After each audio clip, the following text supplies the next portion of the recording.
আপনারা দেখতে পাচ্ছেন এখানে সাইনবোর্ড দেওয়া আছে হসপিটালের জায়গাটা, এখানেই হসপিটাল শুরু করবো আমরা। আর এই যে সামনে যে নির্ধারিত জায়গা দেখা যাচ্ছে, এইটার এই পাশ থেকে শুরু হবে হচ্ছে কি আমাদের অগ্রযাত্রা পরিবারের সেই 12 একর জমি। অলরেডি জমি আমরা পাড়াইতে আসছি, এখানে কোনো কাজ নাই আমাদের।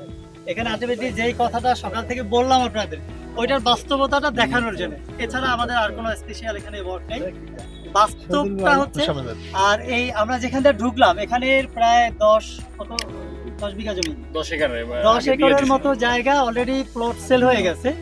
আর এই যে আপনারা এই যে এখানে যে খাম্বাটা দেখছেন, এই খাম্বার বরাবর হচ্ছে কি আমাদের মূল গেট, যেটা গেট দেখাইলাম, ওই গেটটা শুরু হবে ওখান থেকে 50 ফিটে একটা রাস্তা ঢুকে আমাদের একদম অগ্রযাত্রা পরিবার পার হয়ে। আর এই জমির এখন পর্যন্ত যে এরিয়া, সেটা থেকে এই পাশে যে মসজিদের একটা খাম্বা দেখতে পাচ্ছেন কিনা, ওই যে ওই পাশে ওই যে একটা মসজিদের গম্বুজ, ওই দিক পর্যন্ত। আর এইদিকে হচ্ছে কি ওই এখানে যে ঘন যেটা বনের মতো গাছপালা, এইটা এবং ওই পাশে পর্যন্ত আমাদের জমি অলরেডি নেয়া।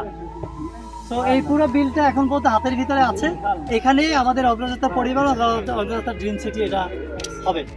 সো মোটামুটি কথা এতটুকুই। আমরা একটা জাস্ট ফটো সেশন করবো। আমরা এখানে একটা হসপিটালের কাজ কি শুরু করতে পারি না?